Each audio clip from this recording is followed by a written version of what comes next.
अस्सलाम वालेकुम। आज हम स्टार्ट करने जा रहे हैं क्लास 10th का चैप्टर नंबर 14 और जो फर्स्ट टॉपिक हम स्टडी करेंगे उसका नाम है करंट इलेक्ट्रिसिटी।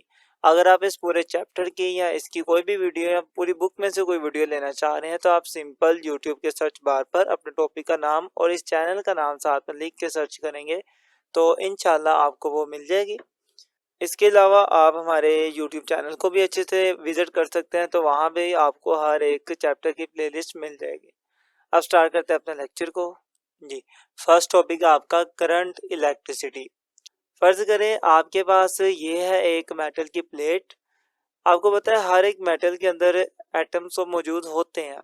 अब एटम्स के पास जो इलेक्ट्रॉन्स होते हैं वो बहुत ज़्यादा आपस में मजबूती के साथ बाउंडिंग उन्होंने बनाई होती है, लेकिन फिर भी कुछ ऐसे इलेक्ट्रॉन्स होते हैं जो कि बिल्कुल फ्री होते हैं, उनके ऊपर जो फोर्स ऑफ अट्रैक्शन है वो बहुत कम लग रही होती है, जिस वजह से वो इलेक्ट्रॉन्स क्या होते हैं आपके पूरे की पूरी मेटल के अंदर बहुत इजीली मूव कर सकते हैं। तो ऐसे इलेक्ट्रॉन्स को हम कहते हैं ये फ्री इलेक्ट्रॉन्स है। इसी तरीके से इसके अंदर भी बहुत से फ्री इलेक्ट्रॉन्स मौजूद होंगे। ठीक है, अब ये जो फ्री इलेक्ट्रॉन्स है ये रैंडमली मूव कर रहे होते हैं पूरी की पूरी आपके मेटल सरफेस में। कोई किसी डायरेक्शन में जा रहा है, कोई किसी डायरेक्शन में जा रहा है, तो ये रैंडमली मूव करते रहते हैं। लेकिन अगर आप इन तमाम इलेक्ट्रॉन्स को रैंडमली मूव करवाने की बजाय खास डायरेक्शन में मूव करवाना शुरू कर दें, एक खास डायरेक्शन में, तो फिर हम कहते हैं कि आपकी इस मेटल में से क्या गुजरा है, करंट गुजरा है। अब ये खास डायरेक्शन में एक ही डायरेक्शन में कब फ्लो करेंगे, ये उस वक्त फ्लो करेंगे जब आप इस मेटल को बाहर किसी बैटरी के साथ अटैच कर दें। ठीक है, आपने इसे बाहर बैटरी के साथ अटैच कर दिया तो एक साइड का पोटेंशियल ज्यादा है दूसरी का कम है, तो इलेक्ट्रॉन्स क्या करेंगे, ज्यादा से कम पोटेंशियल की तरफ मूव करना स्टार्ट कर देंगे, सारे के सारे इलेक्ट्रॉन्स, जिसको हम कहेंगे कि हमारी इस मेटल में से अब क्या गुजरा है, करंट गुजरा है। तो उम्मीद करता हूँ कि आपको करंट की समझ आई होगी कि करंट बेसिकली क्या होता है। अब यहाँ पर ये बात समझना भी जरूरी है कि जरूरी नहीं है कि सिर्फ इलेक्ट्रॉन्स ही गुजरे। अगर इलेक्ट्रॉन्स के अलावा पॉजिटिव आयंस भी मूव करते हैं ना कहीं पर, तो उससे भी हम कहते हैं कि ये भी करंट फ्लो कर रहा है। करंट का बेसिकली मतलब यह है कि फ्लो ऑफ चार्जेस, के चार्जेस फ्लो करें। अब चार्जेस नेगेटिव भी हो सकते हैं जैसे कि इलेक्ट्रॉन नेगेटिव होते हैं, उसके अलावा चार्जेस पॉजिटिव भी हो सकते हैं, जैसे कि एक पूरे का पूरा एटम है उस पर पॉजिटिव चार्ज है, अगर वो एटम ही मूव करना स्टार्ट कर दे तो फिर भी हम कहते हैं कि करंट फ्लो कर रहा है। ठीक है, तो यहाँ तक ये बात याद रखिएगा कि जो करंट है वो दोनों चार्जेस की वजह से फ्लो करता है, चाहे वो चार्जेस पॉजिटिव हो चाहे वो नेगेटिव हो। इसी बात को हमने लिखा हुआ है कि electric current is produced due to the flow of either positive charge, negative charge या फिर बोथ ऑफ चार्जेस। कि जो आपका इलेक्ट्रिक करंट है यहाँ वो पॉजिटिव चार्जेस की वजह से फ्लो कर सकता है या नेगेटिव की वजह से फ्लो कर सकता है या फिर दोनों की वजह से भी फ्लो कर सकता है किसी भी जगह से।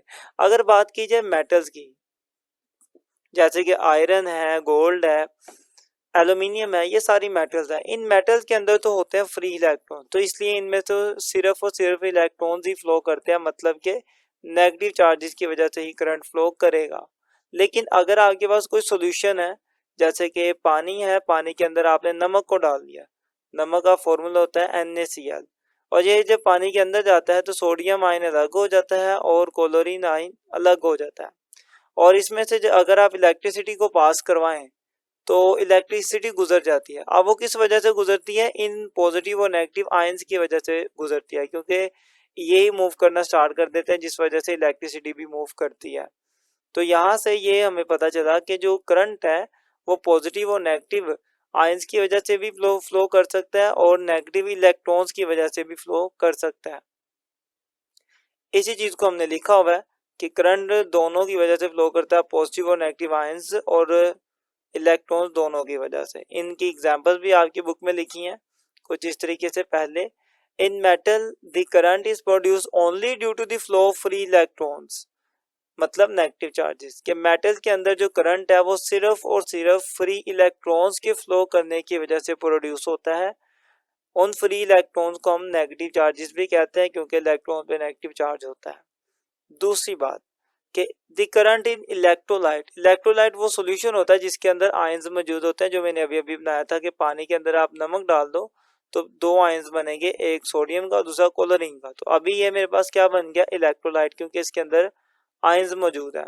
यही बात हमने लिखी, the current in electrolyte is produced due to the flow of both positive and negative charges, कि इलेक्ट्रोलाइट के अंदर दोनों चार्जेस फ्लो करते हैं, पॉजिटिव भी और नेगेटिव भी। तो हम यहाँ से ये बात हमें क्लियर होगी कि करंट दोनों की वजह से फ्लो करता है, और किन्स के अंदर, मतलब मेटल्स के अंदर नेगेटिव चार्जेस और इलेक्ट्रोलाइट के अंदर पॉजिटिव और नेगेटिव दोनों चार्जेस की वजह से फ्लो करता है। तो इन एग्जांपल से ये बात तो क्लियर हो गई।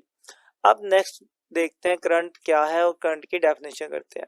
तो अभी तक इन सब एग्जांपल से आपको पता चल गया कि जब चार्ज फ्लो करता है तो उस फ्लो करने को ही हम बेसिकली करंट कह देते हैं, क्योंकि चार्ज अब मूव करना स्टार्ट कर गया। इसी चीज को डेफिनेशन में लिखते हैं। एक एग्जांपल को पहले मैं बता दूं, फिर डेफिनेशन में लेके जाएंगे। कि देखिए ये जो चार्जेस हैं, अब ये फ्लो करेंगे, फ्लो कर रहे हैं, गुजर रहे हैं, मूव कर रहे हैं सीधा, और इसके सामने एक क्रॉस सेक्शनल एरिया, मतलब इस एरिया में से ये चार्जेस गुजर रहे हैं। अब ये जो चार्जेस है इस क्रॉस सेक्शनल एरिया में से एक सेकंड के अंदर जितने भी चार्जेस गुजरेंगे ना, उसी को ही हम कहेंगे कि ये हमारा क्या है, करंट। तो जब भी चार्जेस किसी भी एरिया में से, किसी क्रॉस सेक्शनल एरिया में से एक सेकंड के अंदर जितने चार्जेस गुजरते हैं, उसी को ही हम कहते हैं ये हमारा करंट है। फिर से सुन ले कि किसी क्रॉस सेक्शनल एरिया में से एक सेकंड में से जितने ज़्यादा चार्जेस गुजरते हैं उतना ही हमारा करंट होता है। अगर चार्जेस ज़्यादा गुजरे हैं तो हम कहेंगे करंट ज़्यादा है, अगर चार्जेस कम गुजरे हैं तो हम कहेंगे करंट कम है। इसी बात को हमने डेफिनेशन में कुछ इस तरीके से लिखा, the rate of flow of electric charge through any cross sectional area is called current, कि किसी भी क्रॉस सेक्शनल एरिया में से एक सेकंड के अंदर जितने चार्जेस फ्लो करते हैं उसी को ही हम अपना करंट कहते हैं। ठीक है, रेट ऑफ फ्लो ऑफ का मतलब ये होता है टाइम के लिहाज से जब आप बात कर रहे हो, मतलब एक सेकंड के अंदर कितने चार्जेस फ्लो कर रहे हैं उसी को ही आप अपना करंट कहेंगे। इसी बात को हमने डेफिनेशन में लिख दिया। अब इसको थोड़ा फॉर्मूले की शक्ल में भी लिख लेते हैं। करंट को रिप्रेजेंट किया जाता है आई के साथ, और करंट बराबर होता है मेरा, यही जो डेफिनेशन में थी, कि जो चार्जेस हैं जितने टाइम के अंदर फ्लो करते हैं। ठीक है, चार्जेस का जितने टाइम के अंदर फ्लो होता है उसी को हम करंट कहते हैं। तो रेट ऑफ टाइम को हम कहते हैं रेट, तो rate of flow of charges is called current. देखिए वही डेफिनेशन ही हमारी फॉर्मूले में कन्वर्ट हो जाती है। तो ये हमने इसके फॉर्मूले की बात कर ली। अब हम बात करते हैं करंट के यूनिट के ऊपर, कि करंट का यूनिट क्या है। करंट का हमारा एक तो यूनिट है एम्पेयर। अब एम्पेयर तो यूनिट है साइंटिस्ट के नाम पे हमने रखा, इसके अलावा इसका एक और यूनिट भी है जो फॉर्मूले से बन सकता है। आप फॉर्मूले में देख सकते हैं कि ऊपर चार्ज मौजूद है, और चार्ज का यूनिट होता है कूलम, डिवाइड नीचे है टाइम, और टाइम का यूनिट होता है सेकंड। सेकंड ऊपर जाके क्या बन जाएगा, कूलम पर सेकंड। तो यही बात आपको याद रखनी है कि इसका जो ऐसा यूनिट है एक तो एम्पेयर है, एम्पेयर के साथ साथ इसका एक और यूनिट भी है कूलम पर सेकंड। क्लियर यहाँ तक बात। करंट हो गया, फॉर्मूले पे बात कर ली हमने, ऐसा यूनिट पे भी बात कर ली। अब हम आपको ये बताएंगे कि 1 एम्पेयर करंट कब होता है, मतलब कि करंट गुजरा है किसी वायर में से, और मैं कहता हूँ ये जो करंट है ये 1 एम्पेयर है, ये मैं बात कब कर सकता हूँ। तो ये बात हम इसी फॉर्मूले से समझते हैं। हमें जैसा कि पता है कि करंट बराबर होता है चार्ज ओवर टाइम के। अगर तो आपका जो चार्ज है वो एक कूलम चार्ज गुजर है, अगर एक कूलम चार्ज गुजरा है और गुजर भी कितने टाइम में रहा है, एक सेकंड के अंदर अंदर गुजरा है, तो फिर हम कहेंगे कि हमारा जो करंट है वो कितना है, वो 1 एम्पेयर है। ओके, इस बात को फिर से देखें, अगर आपका जो चार्ज है वो चार्ज कितना है, 1 कूलम है, और कितने टाइम के अंदर गुजरा है, एक सेकंड के अंदर गुजरा है, तो फिर हम कहेंगे कि हमारा जो करंट है वो कितना है, 1 एम्पेयर है। इसी बात को अब हमने वर्डिंग में लिखना है, तो वो हमारे 1 एम्पेयर की डेफिनेशन बन जाएगी। तो 1 एम्पेयर की डेफिनेशन करते हैं। If a charge of 1 coulomb pass through a cross sectional area in 1 second, if a charge of 1 coulomb, कितना चार्ज, 1 कूलम, अगर एक कूलम चार्ज पास करता है किसी क्रॉस सेक्शनल एरिया में से एक सेकंड के अंदर अंदर, if a charge of 1 coulomb pass through a cross sectional area in 1 second then current is 1 ampere। अगर किसी क्रॉस सेक्शनल एरिया में से 1 कूलम चार्ज पास करता है 1 सेकंड के अंदर, तो फिर हम कहेंगे कि वो करंट कितना है, 1 एम्पियर है। उम्मीद है कि आपको ये 1 एम्पियर की भी डेफिनेशन क्लियर हुई होगी। अब 1 एम्पियर जो है हमारे पास थोड़ा बड़ा यूनिट है, हम इसके मोस्टली छोटे यूनिट यूज करते हैं, जिसमें माइक्रो एम्पियर, नैनो एम्पियर, इस तरह के इसके छोटे यूनिट हम यूज कर लेते हैं। अब बहुत इंपॉर्टेंट एक कॉन्सेप्ट है जो कि आपको क्लियर होना चाहिए, उस पर बात करते हैं। लेट्स सपोज आपके पास एक सर्किट है, आपने उसके अंदर एक बैटरी को कनेक्ट कर दिया। बैटरी के अंदर क्या होता है, एक पोटेंशियल डिफरेंस क्रिएट किया होता है, मतलब कि पॉजिटिव चार्जेस अलग होते हैं और नेगेटिव चार्जेस अलग होते हैं। तो पॉजिटिव चार्जेस अलग साइड पे इकट्ठे होते रहते हैं और नेगेटिव चार्जेस अलग साइड पे इकट्ठे होते रहते हैं, जिसकी वजह से क्या होता है कि एक एनर्जी का फर्क इन दोनों के बीच में आ जाता है। ऊपर वाले हिस्से में पॉजिटिव चार्जेस होते हैं जिसमें एनर्जी ज्यादा होती है, इसे हम पॉजिटिव कह देते हैं। नीचे वाले में सारे नेगेटिव चार्जेस इकट्ठे हो जाते हैं जिनकी एनर्जी कम होती है, उसे हम माइनस कह देते हैं। तो इस तरीके से इनकी एनर्जी में फर्क आ जाता है, जिसको हम कहते हैं पोटेंशियल डिफरेंस। अब इस फर्क की वजह से क्या होता है, करंट फ्लो करना स्टार्ट कर देता है। अब होगा क्या कि आपका ये जो नेगेटिव इलेक्ट्रॉन है ये यहाँ से निकलेगा बाहर, क्योंकि आपने इसको बाहर कनेक्ट कर दिया ना किसी सर्किट के साथ, अब इसको रास्ता मिल गया। तो अब ये इलेक्ट्रॉन बाहर निकलेगा ये, और मूव करेगा आगे की तरफ। ये इलेक्ट्रॉन आगे मूव करना स्टार्ट कर देगा जहां तक आपकी वायर जा रही है। तो ये इलेक्ट्रॉन मूव करता रहेगा, मूव करता इधर आ गया, फिर मूव करता इधर आ गया, देन मूव करता हुआ आगे चला गया। ये वही इलेक्ट्रॉन है जो पीछे से एक निकला था, मूव करना स्टार्ट किया, इधर आया, फिर यहाँ से आगे जाएगा। अब यहाँ पे देखें, इलेक्ट्रॉन के पास जो एनर्जी थी, इलेक्ट्रॉन अब यहाँ से कहाँ जाएगा, इस बल्ब के अंदर जाएगा, और यहाँ से गुजरकर फिर दोबारा इलेक्ट्रॉन अपनी इस वायर के साथ वापस अपने रास्ते पे चला जाएगा। तो जब ये इलेक्ट्रॉन यहाँ से मूव करता हुआ आपके इस बल्ब के अंदर एंटर हुआ, तो इस इलेक्ट्रॉन ने क्या किया, अपनी जो एनर्जी थी ना, उस एनर्जी को कन्वर्ट कर दिया लाइट के अंदर और हीट के अंदर। तो अपनी एनर्जी कन्वर्ट कर दी, जिस वजह से इस इलेक्ट्रॉन की एनर्जी क्या होगी, कम होगी। अब एनर्जी कम हो गई है, तो अब ये इस जगह पे वापस आएगा और फिर से स्टार्ट कर देगा मूव करना आगे की तरफ।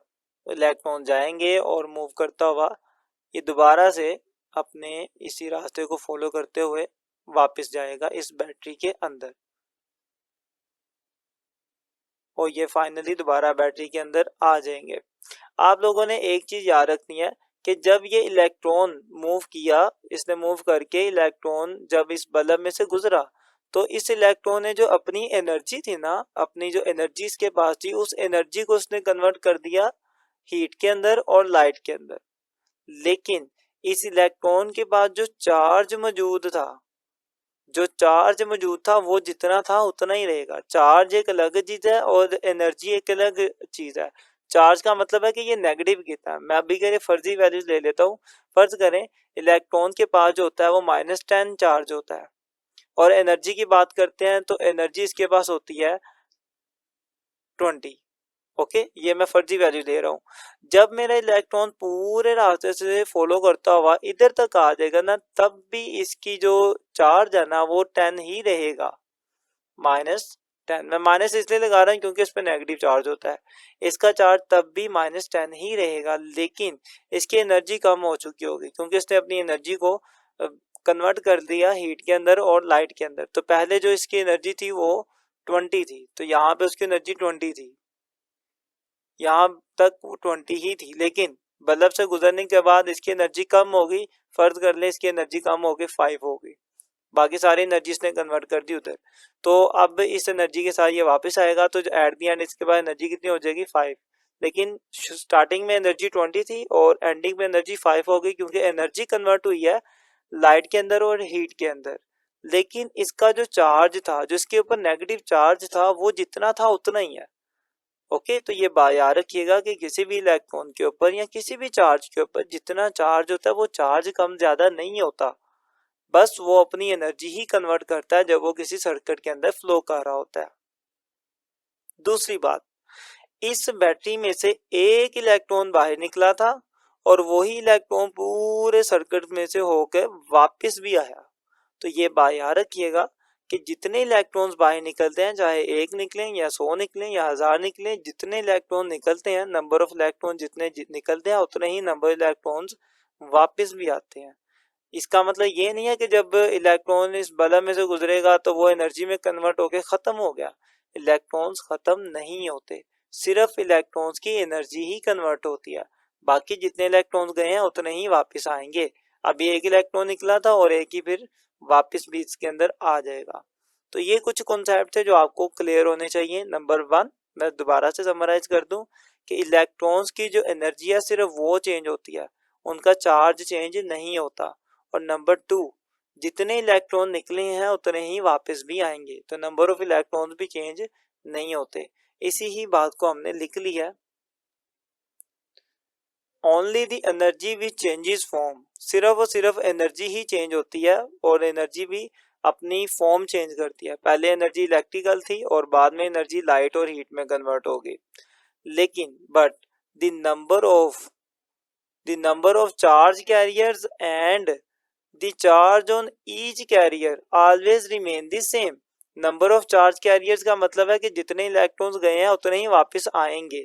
और दूसरी बात वो कहता है चार्ज ऑन ईच कैरियर, मतलब हर इलेक्ट्रॉन पे जितना चार्ज है उतना ही वापसी पर भी रहेगा, चार्ज कम ज्यादा नहीं होगा। तो ये कुछ कॉन्सेप्ट हैं जो कि आपके क्लियर होने चाहिए 100%। और ये बुक में लिखे हुए हैं, आपको इन्हें ढूंढ कर अंडरलाइन कर लेना। ये आपका फर्स्ट टॉपिक है, ये क्लियर होता है यहाँ तक। मैं उम्मीद करता हूं कि आज आपको करंट क्या होता है, करंट का यूनिट, डेफिनेशन, 1 एम्पेयर और स्पेशली जो लास्ट वाले हमारे कॉन्सेप्ट थे कि करंट जब फ्लो करता है तो चार्ज की सिर्फ और सिर्फ एनर्जी ही कम होती है, लेकिन चार्ज का अपना चार्ज और नंबर ऑफ चार्जेस कम नहीं होते। ये बात आपको क्लियर हुई होगी। अगर आपको कुछ पूछना हो तो आप नीचे कमेंट लाजमी करें और वीडियो अच्छी लगे तो इसे अपने दोस्तों तक भी शेयर लाजमी करें। मिलते हैं इंशाल्लाह नेक्स्ट वीडियो में। अगर आप इस चैप्टर की वीडियो लेना चाहते हैं तो यहाँ क्लिक करें, और अगर आप पूरे चैप्टर के पूरी बुक के न्यूमेरिकल लेना चाह रहे हैं तो आप यहाँ पे क्लिक करें। मिलते हैं इंशाल्लाह नेक्स्ट वीडियो में, तब तक के लिए अल्लाह हाफिज़।